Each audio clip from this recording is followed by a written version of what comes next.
तो कि जयचंद कभी खत्म नहीं होंगे इस देश से, ठीक है ना। इस देश में जयचंद थे, हमने 800 साल 1000 साल गुलाम कैसे रह गए, ऐसे लोगों की वजह से रह गए। तो ये मत कहो कि वो जीत कैसे गया। जयचंदों की कमी नहीं मेरे देश में। अब मोदी जैसा बंदा जो अयोध्या से हार जाए, जयचंदों की कमी है जो अयोध्या से हार जाए, जहां 500 साल की गुलामी के बाद जब जाके राम उसमें टेंट से और महल में आए, उस धरती पे हमको हरा दिया गया। तो क्या कहोगे आप ऐसी जनता को? इसमें किसी की गलती नहीं है। जयचंद पैदा थे पहले भी और आज भी रहेंगे, आगे भी रहेंगे। हो सकता है केजरीवाल फिर जीत जाए। वो होते थे ओलंपिक घोटाला, वो होते थे घोटाले। ये है दारू घोटाला, ये होते हैं घोटाले। जो राजीव गांधी करके गए थे वो होते थे घोटाले। जो इंदिरा गांधी करके गई थी वो होते थे घोटाले। जो नेहरू जी ने किया कि मतलब वोट ही नहीं मिला प्रधानमंत्री बन गए, वो होता था घोटाला। बिना वोट के आप प्रधानमंत्री बन गए, वो होता था घोटाला। बिना चुनाव लड़े आप प्रधानमंत्री बन गए, वो होते थे घोटाले। अब बिना मतलब केवल वो इसलिए प्रधानमंत्री बनना चाहता है जो 56 साल का बच्चा, क्योंकि वो राजीव खानदान से आता है, क्योंकि वो इंदिरा खानदान से आता है। प्रियंका गांधी इसलिए चुनाव लड़ना चाहती है क्योंकि उनकी नाक इंदिरा जैसी दिखती है। मतलब ये कोई तरीका है क्या तुम्हारा कि तुम केवल एक खानदान के बच्चे हो, गांधी नाम तुमने किराए पे लेके उस नाम का मिसयूज करके पब्लिक को पागल बना के, और तुम इसलिए प्रधानमंत्री बनना है। तुम्हारे पास विजन नहीं है, तुम्हें दिखाने को नहीं है कि भारत को तुम दोगे क्या। केजरीवाल जैसा आदमी नो सम्मान भेजा, नो सम्मान में गया नहीं, सम्मान का सम्मान इसने किया नहीं। केजरीवाल ने बोला मैं कांग्रेस का समर्थन हूं, अपने बच्चे की कसम खा के कहता हूं, फिर भी थूक के चाट लिया। ऐसा केजरीवाल जो 26 गुंडे के साथ, 26 चोर के साथ गठबंधन बनाने वाला आदमी कभी भी दिल्ली में आ नहीं सकता। एक नंबर का झूठा आदमी। लेकिन दिल्ली की हालत तो देख लो आप एक बार वो चेक करो कि कितने परसेंट लोग दिल्ली से गए हैं। यूपी में इतने परसेंट लोग गए हैं, नोएडा में गए हैं, गाजियाबाद में गए हैं, इनफैक्ट रूरल एरिया में भी गए हैं, दिल्ली से छोड़ के गए हैं। केजरीवाल जी के चाहने वालों के लिए एक बड़ी खुशखबरी है, क्योंकि सुप्रीम कोर्ट के द्वारा आज उन्हें आंतरिक जमानत दे दी गई है शराब घोटाले में। अब उनके चाहने वाले लोग क्या सोच रहे हैं या विरोधी क्या सोच रहे हैं, जनता की राय हम जानेंगे। उससे पहले आपकी जानकारी के लिए हम बता दें कि मेरा नाम है निशांत शर्मा और आप देखना शुरू कर चुके हैं भारत टाइम्स। हमारे साथ सरदार जी हैं, इनका नाम जान लेते हैं। क्या नाम है आपका? इंद्रदेव जी, क्या आपको लग रहा है कि केजरीवाल जी दोषी थे, और दोषी थे तो उन्हें क्यों जो है जमानत दी गई है? देखिए, जमानत बहुत जज लोगों का ऊपर में है, जज क्या करते हैं क्या नहीं करते हैं। देखिए, उनको तो नहीं मिलना चाहिए था। हाँ, वो दोषी हैं, वो शराब क्यों नहीं मिलनी चाहिए? शराब घोटाले के दोषी हैं भाई। वो कैसे तिकड़मबाजी कर करके जमानत ले लिया भगवान जाने। लेकिन जो है ये न्याय व्यवस्था में कहीं ना कहीं जो है ना सवाल उठाता है। पर लोग तो कहते हैं कि सरकार आपकी है, तो आम आदमी पार्टी वालों ने कैसे ये सेटिंग लगा लिया? अब भगवान जाने, उनकी लीला वही जाने। लेकिन जो है ये न्याय व्यवस्था पर कहीं ना कहीं सवाल उठाता है। देखिए, गरीब आदमी जो है ना एड़ियाँ रगड़ जाती है, वो न्याय पाने के लिए जो है ना पूरा घर बाड़ी जमीन सब बिक जाता है, लेकिन उनको न्याय नहीं मिलता है। लेकिन ये जो है ना कैसे तिकड़मबाजी कर करके कबड्डी कानून से कबड्डी खेल करके अपने आप को जो है जमानत करवा लेते हैं, या छूट जाते हैं या बरी हो जाते हैं, ये बहुत बड़ी सवाल है। और आम आदमी पार्टी के लोग भी ये भी तो मतलब इल्जाम लगा रहे हैं कि बीजेपी ने लोकसभा चुनाव को लेकर अरविंद केजरीवाल जी को जेल के अंदर डलवा दिया, और जब चुनाव खत्म हो गया है तो अब सारी चीजें खत्म हो रही हैं धीरे धीरे। ऐसा नहीं है, ऐसा ये गलत बोल रहे हैं। ये बीजेपी भारतीय जनता पार्टी को क्या मतलब, वो न्याय प्रणाली अपना इंडिपेंडेंट हो, विरोधी तो है ना। न्याय प्रणाली जो है वो अपना काम करती है भाई। इनका उनका ये बीजेपी का उनसे क्या मतलब? बीजेपी अपना ये एक राजनीतिक पार्टी है, न्याय प्रणाली जो है अलग है, इससे कोई मतलब नहीं है। ये जो बोलने वाले बेकार की बातें करते हैं, कोई मतलब ही नहीं, तू की नहीं बनता है। आपको लगता है कि लोग बेकार की बातें करते हैं केजरीवाल जी का समर्थन करके? अरे केजरीवाल का तो कभी किसी को समर्थन करना नहीं चाहिए, क्योंकि क्यों? अरे दिल्ली के जनता को शराब बांटा है सर, उसने दूध बांटने की जगह शराब बांटा है। महिलाओं के लिए उसने बस फ्री किया है। बांटा कहाँ है? पैसे से लोगों ने खरीदा। बस पैसे से कहाँ खरीदा? एक के साथ एक फ्री करना चाहिए। कोई भी आज तक भारत दुकान में मॉल में जाते हैं, एक कपड़ा खरीदते हैं, एक पे एक फ्री मिलता है कि नहीं मिलता है? तब तो बड़ा खरीदते हैं। होता है, दारू नहीं होता है। दारू नहीं बांटना चाहिए था केजरीवाल को। जो केजरीवाल ने जो दिल्ली की जनता के साथ गद्दारी किया, उसी का नतीजा मिला के 7 के 7 सीट आज भारतीय जनता पार्टी जीती है, और केजरीवाल बुरी तरह हारने वाला है। तो फिर विधानसभा चुनाव में क्यों नहीं जीत रहे हैं? 2 टर्म के विधानसभा में कहा 2 बार जीता है ना वो, अब की बार नहीं जीतने वाला। तीसरी बार उसका, पहली बार भी तो जब जीते थे तो यही कहा था, दूसरी बार भी जब जीते थे तो यही कहा था। अब वो झूठ बोल के जीत गया ना। ये बस फ्री, ये फ्री, वो फ्री की सरकार चलाने वाला केजरीवाल है। कभी एमपी जाता है, कभी गुजरात जाता है, वहाँ पे मैं फ्री कर दूंगा, ये फ्री कर दूंगा। कभी जीता है वो फ्री करने वाला आदमी है। वो फ्री करके वोट लेने वाला आदमी है। ये फ्री करके जो लोग वोट दे चुके हैं ना, वो पछता रहे। कभी बिजली का फ्री मिला? बीजेपी फ्री में सामान नहीं दे रही है। कहाँ दे रहे? राशन नहीं दे रही है। कहाँ दे रहे फ्री? घर नहीं दे रही। अरे वो फ्री में भाई, वो तो केंद्र गवर्नमेंट की योजना है, सबको मिल रहा है ना। तो क्यों राज्य सरकार की योजना क्यों नहीं हो सकती? एक केंद्रीय गवर्नमेंट की योजना क्यों नहीं चलाता है? फिर आप फ्रेश बोलिए। हाँ, ये केजरीवाल जैसा आदमी नो सम्मान भेजा, नो सम्मान में गया नहीं, सम्मान का सम्मान इसने किया नहीं। केजरीवाल ने बोला मैं कांग्रेस का समर्थन हूं, अपने बच्चे की कसम खा के कहता हूं, फिर भी थूक के चाट लिया। ऐसा केजरीवाल जो 26 गुंडे के साथ, 26 चोर के साथ गठबंधन बनाने वाला आदमी कभी भी दिल्ली में आ नहीं सकता। एक नंबर का झूठा आदमी। केजरीवाल जी 26 पार्टियों के साथ गठबंधन में है। बीजेपी कितने पार्टियों के साथ गठबंधन में है? भाई बीजेपी का जो गठबंधन है, जो असली गठबंधन है, 3-4 पार्टी के साथ है, वो उनके साथ कंधे से कंधा मिला। 35 बाकी नकली है। 240 है उनके साथ। ये नहीं है ये 150 वाले, ये 3-4 सांसद जीतने वाले, हजार देते हैं। ये क्या है केजरीवाल? कुछ है? अन्ना आंदोलन, अन्ना से गद्दारी, अपने गुरु से गद्दारी करने वाला आदमी, एक गद्दार जो बोलता है मैं दिल्ली का बेटा हूँ। दिल्ली का बेटा नहीं, हरियाणा का बेटा है वो, कहीं का बेटा नहीं बन सकता वो भारत देश के अंदर वो चल नहीं सकता। उसके साथ झूठा आदमी, और ऐसे आदमी को 4 रास्ते पे कुआं खोद के डाल देना चाहिए। ऐसा आदमी कभी चाहिए नहीं, केजरीवाल जैसा आदमी। और केजरीवाल से मैं रिक्वेस्ट करता हूँ कि तू इधर उधर मत घूम, खाली दिल्ली में रहे, ये गंदगी दिल्ली में फैला, क्योंकि दिल्ली की तूने गंदगी साफ नहीं किया। जहां जाओ दिल्ली में गंदगी फैला हुआ है। दिल्ली सबसे बड़ा, देश के अंदर सबसे बड़ा गंदा शहर है, और तू कहीं और मत जा, इंदौर मत जा, गुजरात मत जा, क्योंकि वहां पे साफ सुथरे लोग। चलिए भाई साहब, युवा है, आपको अरे प्रभु आप बात करेंगे। आपको क्या लगता है कि केजरीवाल जी की जो अभी जमानत दी गई है, अंतरिम जमानत शराब घोटाले में दी गई है, क्या वो सही है? वो भाई वो जाने, उसका काम जाने, हमें तो इतनी नॉलेज है नहीं भाई। देखो 100 की एक बात, ना वो हमें खाने को दे रहा है, ना हमें कोई बीजेपी खाने को आप दे कहाँ के रहने वाले हैं? आप कहाँ के रहने दिल्ली का रहने वाले। दिल्ली के रहने वाले हैं, पर बिजली तो मुफ्त है। काई बात की मुफ्त क्या बयान है? बिजली का बिल नहीं आता। पर वो केजरीवाल जी तो कहते हैं कि बिजली हमने दिल्ली में मुफ्त कर रखा यूनिट फिट है ना, उसके बाद तो आता है, यानी फ्री है ना, 200 यूनिट फ्री। बिल्कुल है। देखो जो चीज़ है वो है, देखो जो चीज़ है वो तो है भाई। 200 रुपए में बोल देता हूँ, देखो जो चीज़ है, ये दिल्ली वालों को भीख दे रहा है, 200 यूनिट, 200 यूनिट की भीख दे रहा है। ये चूतिया मनाने के नोटंकी कर रहा है केजरीवाल। तो फ्री देके अपना वोट की राजनीति सीखने वाला केजरीवाल, ये दिमाग, ये पढ़ा लिखा आदमी, ये तो चूतिया बनाया इसने। तो 5 किलो राशन भी तो बीजेपी फ्री में दे रही है, फिर तो उसको नहीं कह रहे हैं। सबको, गरीबों को मिला, जिनको जरूरत है उनको मिला। ये नहीं कि बस फ्री कर दूंगा, महिलाओं को 1000 फ्री दे दूंगा। दिया 1000 महिलाओं को दिया, इसने बोला था ना, केजरीवाल ने दिया। एक कौन सी महिला के पास 1000 गया? तो बस फ्री नहीं मिली है। कहाँ बस फ्री मिली है ना? तो बस फ्री क्या केजरीवाल के बाप की है? जो बस, आप जाके देखो पूरा यमुना चकाचक हो गया है। मेरी बात सुनो, बस के कंडक्टर जितने उसने वो जो लगाए थे ना हेल्पर बस के अंदर, उनको दिहाड़ी मिलती है? नहीं मिलती है, वो तो भाई साहब कुछ कह रहे हैं। यमुना में कुल्ला करके दिखा देना जरा। अब केजरीवाल जी आपके दावा करते हैं ना कि यमुना को तो हमने स्वर्ग बना दिया हुआ है। मैं दावा कर रहा हूँ कि आप स्वर्ग नहीं बनाए। अब आप मान जाओगे मेरे दावों को? मान लोगे? केजरीवाल का दावा मानोगे बस? ऐसा उसने क्या पिला दिया आपको कि आपको केजरीवाल का दावा लग रहा है? हमारा इन सब इतने लोग बोल रहे हैं, उनका दावा नहीं लग रहा। आपने बोला कि बीजेपी राशन फ्री बांट रही है। राशन कब फ्री हुआ था? कब फ्री हुआ था? कोविड में फ्री हुआ था, जब पूरी दुनिया को जरूरत थी, जब किसी देश कोई फ्री में नहीं बांट पा रहा था, तब इस देश ने वैक्सीन फ्री दी और देशों को दी जिनको जरूरत थी। चाहे कितने भी अपने पड़ोसी थे, चाहे दुश्मन थे, कैसे भी थे, सबको फ्री दी। पूरे देश को राशन फ्री दिया जब जरूरत थी। और अब अभी तक क्यों बट रहा है? क्योंकि जब आदमी जब बेरोजगार हो जाता है ना, जब पूरी उससे उभरता है, अभी उभर नहीं पा रहा है, इसलिए उनको राशन अभी इस डेट तक इसलिए दिया जा रहा है ताकि लोग संभल सकें, अपनी जो कोविड में हमने जितना नुकसान वो किया है उसकी भरपाई हो सके। ना कि इस तरीके से हमने फ्री बांटा है कि चलो बिजली फ्री कर दी या बस फ्री कर दी। और बस फ्री के नाम पे क्या फ्री किया है? कितने % महिलाएं हैं जो वहाँ निकलती हैं बाहर काम करने के लिए? अगर फ्री देनी थी तो पूरे आदमी क्या, मतलब ये आदमी क्या दिल्ली के वासी नहीं है क्या? है ये कहाँ चले गए? बुजुर्ग कहाँ चले गए? यंग कहाँ चले गए? वो बसों में नहीं करते क्या? सबसे ज्यादा आप देखना बसों में कौन यात्रा करता है? अच्छा, तो आपको जब इतना ही बुरा लग रहा है, यूनिट बिजली के नाम पे बेवकूफ बना जा रहा है। आप जाके बिल जाके देख लो, आप क्यों सब निकल के अपने बिल दिखा रहे हैं? आज उसी घोटाले का नतीजा है कि आज बिजली के नाम पे इतनी बैंड बज रही है लोगों की, इतने बड़े बड़े बिल आ रहे हैं। ठीक है, इसने जो भी योजनाएं दी, अब इतने ही बुरे हैं मान लीजिए केजरीवाल, तो आखिरकार उन्होंने 9 साल का कार्यकाल अपना कैसे संपन्न कर लिया दिल्ली के अंदर? भैया देखो, अब संपन्न की तो मैं बता दूं कि जयचंद कभी खत्म नहीं होंगे इस देश से। ठीक है ना, इस देश में जयचंद थे, हमने 800 साल 1000 साल गुलाम कैसे रह गए? ऐसे लोगों की वजह से रह गए। तो ये मत कहो कि वो जीत कैसे गया। जयचंदों की कमी नहीं मेरे देश में।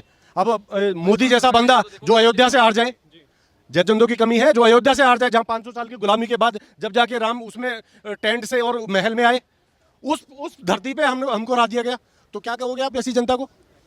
इसमें किसी की गलती नहीं है। जयचंद पैदा थे पहले भी और आज भी रहेंगे, आगे भी रहेंगे। हो सकता है केजरीवाल फिर जीत जाए, जबकि सबको दिख रहा है उस शराब घोटाला पूरी दुनिया को दिखा था। मैं कह रहा हूँ बाहर से राज्य आते थे और जो एक पे एक लेके जाते थे, जो नहीं भी पीता था, जो एक पीता था वो भी 5 पीने लगा। तो वो सबको नहीं दिखा, पूरी दुनिया को दिखा कि कुछ ना कुछ तो है भाई, घोटाला कुछ ना कुछ। शराबी खुश हो गए कि चलो केजरीवाल ने ये काम तो बहुत बढ़िया किया। भाई साहब, हाँ, उनकी औरतें दुखी थी कि साले ने शराबी बना दिया, मेरा घर नाश करवा दिया। उन्हीं की बददुआएं जो आज ये जेल में पड़ा है। भाई साहब कुछ कह रहे हैं? देखिए, जो सारी बातें जो लगा रहे हैं केजरीवाल के ऊपर, बातें धरने ले जाएगा हर एक चीज़ की। सबसे पहले जो ठेका खुले हैं ना, वो ठेका पे बैन लगाओ ना। जब ठेका पे बैन लग जाएंगे तो दारू अपना बिकना ही बंद हो जाएगी। अब बताओ, ये नया ड्रामा लाए हैं। मतलब ठेका पे बैन कैसे लगाते हैं? कौन लगाएगा? कौन लगाएगा? कौन लगाएगा? जहां सुनो, सरकार बनते ही केंद्र में किसकी सरकार है? सुनो केंद्र में किसकी सरकार है बताओ ना। हाँ, आपको इनको जानकारी होनी चाहिए। संविधान में प्रावधान है कि जितना डंडा केंद्र कर सकता है उतना ही डंडा जो राज्य सरकार है वो भी कर सकती है। उनके भी कुछ अपने वो होते हैं अधिकार, ठीक है, जो केंद्र सरकार जिसमें दखल नहीं दे सकती। आपको पता है नहीं पता है?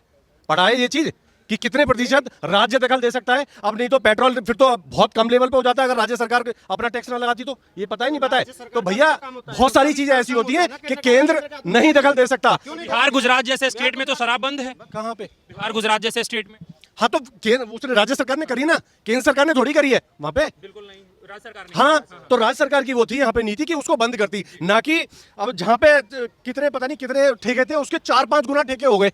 आप देख लो सीपी में ही कितने ठेके हो गए, 2-2 ठेके हैं हर ब्लॉक के अंदर। कहाँ से हो गए भाई इतने?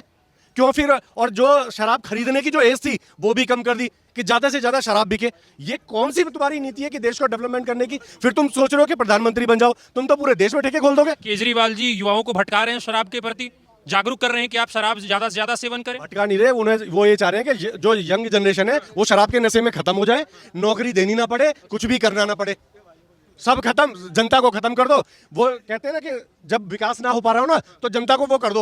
अच्छा, केंद्र सरकार ने नौकरी बांट के लोगों को एकदम नौकरी पकड़ पकड़ के दे रही है क्या केंद्र सरकार? नौकरी तो किसी ने पकड़ पकड़ के नहीं दी, ठीक है। नौकरी तो ना कांग्रेस दे पाई, ना बीजेपी दे पाई, कोई सरकार नहीं दे पाई और ना दे पाएगी आगे से। लेकिन बीजेपी ने क्या काम किया आपको पता है? स्टार्टअप जैसा वर्ड कब आया? मोदी जी के बाद। आज देखो कितने स्टार्टअप, कितने बड़े ब्रांड बन गए, कितने लोग स्टार्टअप स्टार्ट कर लिए उन्होंने, और आज लोग नौकरी करने की बजाय नौकरी देने लग गए। आप उस पर बात करो ना। आप कंपनियां यूनिकॉर्न में आ गई। जरूरी है नौकर बनना, जरूरी है नौकर बनना। सरकार की वहां तारीफ करो कि नौकर से उसने मतलब मालिक बना दिया लोगों को बजाय नौकरी करने के। लेकिन दिक्कत क्या है कि लोगों को नौकरी दिखती है कि सरकारी नौकरी। भाई कितनी सरकारी नौकरी आएंगी? तुम जनसंख्या तुम पैदा करो, जनसंख्या तुम बढ़ाओ, बच्चे तुम करो, नौकरी कौन देगा भाई तुम्हें?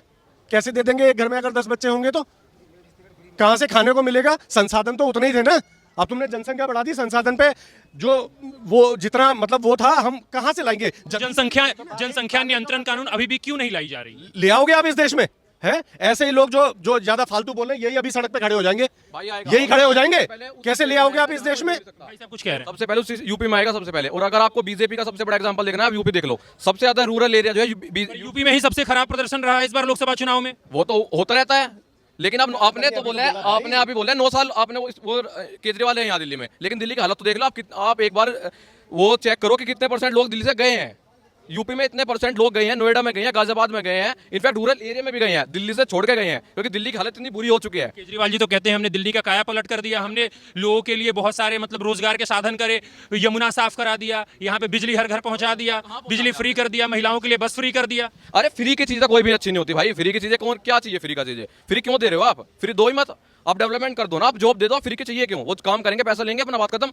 अब यूपी में जाओ ना, जहाँ रात को जेंट्स भी निकल सकते थे, अब लेडीज महिलाएं सब निकलती हैं रात को 12 बजे 2 बजे, किसी भी टाइम आप निकल लो, वो निकलती हैं बाहर। और रोड देख लो आप, सबसे ज्यादा यूपी के खराब थे। मैं खुद यूपी से हूँ, खुद आपको सबसे बड़ा एग्जांपल दे रहा हूँ। केजरीवाल से तो एक यूपी का ना एक छोटा सा स्टेट वो बोलते हैं डिस्ट्रिक्ट भी नहीं संभाल पाएंगे, वो इतनी बड़ी यूपी है। केजरीवाल जी को बाहर आना चाहिए या नहीं आना चाहिए? भाई केजरीवाल तो काम ऐसा गया है तो अभी तो आएंगे नहीं जो उन्होंने वो काम किया। एक केस में तो उन्हें बेल मिल चुकी है। अरे एक ही केस थोड़ी है भाई, उनका घर जाके देख लो आप, कहाँ इटली से तो टाइल्स मंगा रहे हैं वो। इतना पैसा कहाँ से आ रहा है उनके पास? जब तभी तो अब वो बोल रहे हैं ना भैया कि ठेके बंद कर दो। ठेके ऐसे तो बहुत सारे बीजेपी नेताओं के भी घर हैं। किनके? भूषण शरण सिंह। लेकिन वो तो उनके ऊपर जो केस चल रहे हैं वो तो सब आधे इसकी बात नहीं कर रहा हूँ, घर की बात आपने करा है तो मैंने बोला कि घर आपके बता दूं। लेकिन सबसे बड़ा मेन एग्जांपल तो हमारा ये है ना कि दिल्ली सबसे बड़ा मेन है हमारे कंट्री का। लेकिन आप उसके ही जो सीएम है उनका घर देखो आप, कितने करोड़ का है। और 1-2 नहीं है भैया, आप कितने नेता देख लो उनके, आधे से ज्यादा नेता जेल के अंदर है। चलो 5 नेता का नाम बताओ। भाई 5 नेता तो मेरे को सत्येंद्र जैन है, अरविंद केजरीवाल है, मनीष सिसोदिया है, जो मेन तो यही है। जो इनके पिलर्स, जो 3 पिलर्स हैं वो तो वही वो अंदर है। और दूसरों का क्या 5 नाम क्या लेना, खुद जो मेन है वही अंदर है। और बताओ। अच्छा भाई साहब कुछ कह रहे थे। मैंने कहा बहुत सारे नाम है, और जो आप कह रहे थे ना कि उन्हें बाहर आना चाहिए, नहीं आना चाहिए, आना तो चाहिए एक बार। अभी इस्तीफा भी देना है, इस्तीफा कौन देगा? आपको लग रहा है केजरीवाल जी इस्तीफा देंगे? वो तो कह रहे हैं कि हमें जो है उच्च न्यायालय पे पूरा भरोसा है, हम बाइज्जत बरी होंगे। पिताजी बाकायदा बुला के इस्तीफा दिलवाएंगे कि भाई आजा, ये मट्टी खराब हो रही है हमारी। अब ये बीजेपी के चक्कर में है, अब ये कहीं ये बहुत इंटेलिजेंट लोग बैठे हैं अब देश चलाने के लिए। ऐसे लोगों को अब जो है ना नंबर नहीं आने वाला कि आप भ्रष्टाचार करते थे, लूटते थे और चुपचाप से आराम से बैठ जाते थे। अब वो दिन चले गए। अब सरकार ऐसी है, ना तो खा रही है और ना खाने दे रही है। अब आपको एक एक पाई का हिसाब देना है। अब आपको बताना है कि जो टाइल आई थी इटली से, घोटाले नहीं हो रहे हैं। अब घोटाले नहीं हो रहे, वो बड़े लेवल पे, देखो बड़े लेवल पे नहीं हो रहे। नीट एग्जाम सबसे बड़ा एग्जाम्पल। अब उस पर देखो ना क्या कितना बड़ा वो आया है, उस पर कितने साल की सजा है, कितना जुर्माना है। क्वेश्चन हो रहे हैं मान नहीं सरकार ने घोटाला कर दिया इस पे। पैसे कमाने के लिए। बिना सरकार के मिले हुए या बिना सरकार के लोगों के मिले हुए ऐसा हो सकता है? घोटाले वो होते थे ओलंपिक घोटाला, वो होते थे घोटाले। ये है दारू घोटाला, ये होते हैं घोटाले। जो राजीव गांधी करके गए थे वो होते थे घोटाले। जो इंदिरा गांधी करके गई थी वो होते थे घोटाले। जो नेहरू जी ने किया कि मतलब वोट ही नहीं मिला प्रधानमंत्री बन गए, वो होता था घोटाला। बिना वोट के आप प्रधानमंत्री बन गए, वो होता था घोटाला। बिना चुनाव लड़े आप प्रधानमंत्री बन गए, वो होते थे घोटाले। अब बिना चुनाव बिना मतलब केवल वो इसलिए प्रधानमंत्री बनना चाहता है जो 56 साल का बच्चा, क्योंकि वो राजीव खानदान से आता है, क्योंकि वो इंदिरा खानदान से आता है। प्रियंका गांधी इसलिए चुनाव लड़ना चाहती है क्योंकि उनकी नाक इंदिरा जैसी दिखती है। मतलब ये कोई तरीका है क्या तुम्हारा कि तुम केवल एक खानदान के बच्चे हो, गांधी नाम तुमने किराए पे लेके उस नाम का मिसयूज करके पब्लिक को पागल बना के, और तुम इसलिए प्रधानमंत्री बनना है। तुम्हारे पास विजन नहीं है, तुम्हें दिखाने को नहीं है कि भारत को तुम दोगे क्या। तुम्हें बता ही नहीं पा रहे हो, तुम जनता को विश्वास ही नहीं दिला पा रहे हो भाई। फिर तुम कह रहे हो मोदी खराब है, संविधान लूट लिया, फलाना कर लिया, ये टिकना कर लिया। अभी तुम तो बता दो संविधान बचेगा कैसे? उन पर यह भी नहीं पता उन्हें बचेगा कैसे, फिर बाद में ये क्या करेंगे। अब देखो सारी पार्टी मिलकर इतने नहीं ला पाए जितनी अकेली बीजेपी ले आई, तो उसमें जीत नहीं है, वो 99 पे खुश हो रहा है। अबे 99 पे खुश कैसे हो रहा है? 543 में से 99 आए हैं, बताओ। लोग सोच रहे हैं कि 100 में से 99 आ गए। पर बीजेपी तो 400 पार का दावा कर रही थी। अरे दावे तो कौन पार्टी नहीं करती है, क्यों नहीं करेगी? सब करेंगे कि मैं तो पास होकर तुमको फर्स्ट आऊंगा, लेकिन नहीं आ पाए, उसमें क्या है। पर इस बार तो आखिरी वक्त तक लोगों के सांस जो है हलक में थे कि बीजेपी की सरकार आएगी या नहीं आएगी। कि देखो हमेशा जयचंद तो रहे हैं, लेकिन देशभक्त भी बहुत है। हर जो तबका पढ़ा लिखा। पर इस बार आपको नहीं लगता है कि जयचंद भारी पड़ गए हैं? हाँ जयचंद भारी पड़ गए, बिल्कुल भारी। तो कब नहीं पड़े? 800 साल गुलाम रहे हम, भारी नहीं पड़े? जयचंद तो हमेशा भारी पड़े भाई। लेकिन अब वो स्थिति अगर अभी भी अगर नहीं सुधरे इस पढ़े लिखे समाज में, हम लोग वेल एजुकेटेड है, बहुत आगे निकल गए हैं, हम लोग कहाँ चांद तक पहुंच गए हैं, तब भी उस समाज में हम जातियों में बट गए। कितना बड़ा दुर्भाग्य है मेरे देश का, जब हम सोचते थे कि कोई प्रधानमंत्री ऐसा आए जब देश में घोटाला नहीं होगा, कोई प्रधानमंत्री ऐसा जाए जब देश में अच्छी सड़कें बनेगी। एक भाई साहब से मैंने सवाल करा था, वही सेम सवाल आपसे करूंगा कि कहीं ये बीजेपी की राजनीतिक षड्यंत्र तो नहीं थी कि लोकसभा चुनाव बीत जाए उसके बाद केजरीवाल जी बाहर आ जाए तो कोई समस्या नहीं है? यार देखो ऐसी होती ना तो वो ये ईडी जो है, जब इन्होंने हाईकोर्ट से जमानत मिली, ईडी ने तुरंत उस पर वो कर दिया एक्शन, तब भी कर सकती थी। बहुत अच्छा हुआ कि केजरीवाल को बाहर निकलवाया कैसे भी, उसको एक वो दी छूट दी कि निकलो। इलेक्शन लड़ा, अगर नहीं निकलवाने देते ना बीजेपी वाले तो आरोप क्या होता? इसलिए हार गया क्योंकि जेल में था। पूरा चुनाव प्रचार का वक्त नहीं दिया, पूरा वक्त दिया, पूरी छूट दी, ठीक है, सब कुछ था उसके हाथ में, पर हार गया। एक इंटरव्यू पे मैं देख रहा था, उसमें लिख के आया ये पेन से कि हम सारी की सारी सीटें जीत रहे हैं। भाई ऐसे कैसे जीत जाओगे? कहीं ना कहीं तो लोग पढ़े। अभी तो कहा तो कि पॉलिटिशियन है, कुछ भी कह सकते हैं। 400 पार का जैसे नारा था, उन्होंने भी 7 सीटों का दावा कर दिया था। चलो 400 पार में कम से कम 240 तो ले आए। अबे वो 7 में से एक भी नहीं ला पाया। एक लाता तो भी मैं मान जाता कि हाँ यार चलो कहीं ना कहीं भाई मतलब बंदे में दम था। 18-20 दिन मिले, उतने में उसने एक सीट निकाल ली, वो भी नहीं निकाल पाया क्योंकि जनता पहचान गई यार, ठीक है। लेकिन कहीं ना कहीं आज भी हमारा देश इतना पिछड़ा हुआ है कि हम जातियों में बट गए हैं, हम धर्म में बट गए हैं। हम लोग वहाँ के हमें फर्क नहीं पड़ता कि हमारी सड़कें अच्छी हो गई, हमें फर्क नहीं पड़ता कि और कंपनीज पूरे इंडिया से पूरे वर्ल्ड से हमारे देश में आ रही हैं, हमें फर्क नहीं पड़ता आज हमारे देश की इज्जत बहुत ऊपर चली गई है, हमें फर्क नहीं पड़ता आज हम चांद पे पहुंच गए, हमें फर्क नहीं पड़ता कि आज पाकिस्तान की बैंड बज गई है, हमें फर्क नहीं पड़ता कि चाइना की टेढ़ी आके हमने नीचे झुका दी है, हमें कोई फर्क नहीं पड़ता। मैं कहता हूँ वो चाणक्य कहते हैं कि भैया जिस देश का राजा डेवलपमेंट कर रहा है और जनता को नहीं चाहिए तो जनता उसके खिलाफ खड़ी हो जाएगी। अब यही हमारा हाल है, हमें जीने की आदत ही नहीं थी ऐसे जीने की कि अच्छी सड़कें मिल जाएं। यूपी में हमें तो लगता था हर पुलिया पे गुंडे मिलेंगे, वो कहानी हम सुनाएंगे कि डकैत आगे स्पीच दे के आते थे अनाउंसमेंट करके कि आज डकैती डालेंगे। वो यूपी थी, वो उत्तर प्रदेश सुधर कैसे गया? हमें वो बिल्कुल भी वो सहन ही नहीं हो रहा है। ऐसा मतलब कैसे देश हो गया? अच्छा चलिए एक आखिरी सवाल, क्या दिल्ली के जो मुख्यमंत्री भी हैं केजरीवाल जी जब आए थे तो दिल्ली के लोगों के लिए एक नई उम्मीद लेकर आए थे, पर आज केजरीवाल जी दिल्ली की जनता के लिए बोझ हो चुके हैं? अब मैं कह रहा हूँ कोई इसके बाद और अच्छा आदमी भी आएगा ना, और वास्तव में अच्छा आदमी आएगा, उस पर भी भरोसा नहीं करेगी जनता। जिस तरीके से इन्होंने अन्ना आंदोलन से शुरू किया, नंद नगरी में बैठ के फिर उसके बाद भूख हड़ताल करी और ये एक नेता बन गए। उसमें वायदे क्या क्या करे थे सबके सामने, आप कोई भी चैनल पुराना यूट्यूब पे उठा के देख लो, इनका क्या वायदे करे थे। ना तो मैं गाड़ी लूंगा, ना तो मैं घर लूंगा, ना मैं कुछ भी नहीं लूंगा मैं, मुझे मेरी दिल्ली देखनी है, ठीक है। दिल्ली से ये देश पे आ गए, गाड़ी के नाम पे फिर उन्होंने पूरी गाड़ी भी ली, वैगनआर बदल दी उन्होंने, सब कुछ बदल दिया इन्होंने, सिक्योरिटी भी ले ली इन्होंने। घर के नाम पे इन्होंने यार तो उन्होंने तब जब बोला उन्होंने खतरा है उन्हें, कितने करोड़ रुपए लगा दिए। अब ये कहते थे ये तो मुख्यमंत्री निवास है, मैं ही थोड़ी यूज करूंगा। अबे तो क्यों करा आपने? जब मुख्यमंत्री निवास है तो आपको क्या यूज था? आप दूसरों के लिए बना के गए हो क्या? इतने भले तो हो नहीं आप, आपको क्या जरूरत थी बिजली फ्री में देने की? आप रेट कम कर दो ना, आप फ्री की लॉलीपॉप क्यों दे रहे हो? जनता की सेवा करना चाहते होंगे। जनता की सेवा होगी। आपने कहा था यमुना साफ हो जाएगी, आप मुझे बता दो कोई भी आदमी उसमें कुल्ला करके दिखा दे यमुना में, कोई भी आदमी उसको यमुना जल कह के और पी के दिखा दे, मैं मान जाऊंगा कि यमुना साफ हो गई। और ये वादे कब के थे? पहले साल के, कि पहले साल में। और ये आए किस पे थे? Lokpal bill pay. आज तक आया कोई बात होती है लोकपाल की? क्यों नहीं होती भाई? आप जिन वादों पे आए थे उन वादों को पूरा करते। दिल्ली की जनता सपोर्ट, फिर भी सपोर्ट किया। देखो विडंबना देखो मेरे देश की, कि एक आदमी घोटाले पे घोटाले कर रहा है, एक आदमी दारू बांट रहा है गलियों में, एक आदमी ने जहां मंदिर बना रहे थे वहां उसने मदिरालय बना दिए। यार क्या बना दिए? मदिरालय। हाँ, जहां मंदिर बना रहे थे मदिरालय बना दिए। और उस देश को वो जनता देखो उसको फिर जिता रही है। दुर्भाग्य देखो मेरे देश का। और बताओ क्या चाहिए यार, बताओ, मतलब समझ ही नहीं आ रहा। वही शिक्षा मंत्री, वही शराब मंत्री, और शिक्षा को तो यूएसए पहुंचा दिया उन्होंने, और यहाँ एक के साथ एक फ्री। पंजाब में बोल के आए कि हम नशा मुक्त कर देंगे, यहाँ दिल्ली को नशा युक्त कर दिया। तो ये जो है ना, ये देखिए, ये गिरगिट की तरह रंग बदलता है। और जन लोकपाल बिल आया, कहते हैं जन लोकपाल बिल, हम राजनीति थोड़ी करने आए, हम तो राजनीति बदलने आए। तो ऐसी बदली उसने, सबसे बड़ा भ्रष्टाचारी निकला, सबको पीछे छोड़ दिया उसने। शीला दीक्षित का क्या, सब पोस्टर लगा दिया, ईमानदार और बेईमान, ईमानदार और बेईमान। शीला दीक्षित को गवर्नर बन के गई थी केरला में, ठीक है ना, और बीएसएस बिजली डिपार्टमेंट को कहा था मैं इनकी ऑडिट करूंगा। आज वही बिजली डिपार्टमेंट पीए करके उन्होंने उसको 8% इंक्रीज कर दिया। अगर आपका बिल 2000 रुपये आता है तो आपका बिल अब 3000 रुपये आना शुरू हो जाएगा, डबल आना शुरू, बढ़ जाएगा बिल। तो कहने का मतलब ये सब, डीटीसी देख लीजिए आप, डीटीसी घाटे में चल रही है। जल बोर्ड 600 करोड़ फायदे में था, अब वो 73,000 करोड़ घाटे में जा रहा है। तो फ्री से कोई देश का विकास नहीं होने वाला। देश का विकास करना है तो देश में भागीदारी। ये क्या, किसके पैसे? हमारे पैसे तो हैं, टैक्स पेयर के पैसे हैं। और टैक्स पेयर के पैसे को अगर ऐसे लुटा देंगे, विकास नहीं करेंगे। डीटीसी का देखिए ना, अगर 1600 बसें अगर केंद्र सरकार ने नहीं दी होती तो डीटीसी तो खत्म डिग्री में थी नहीं, खत्म डिग्री में थी।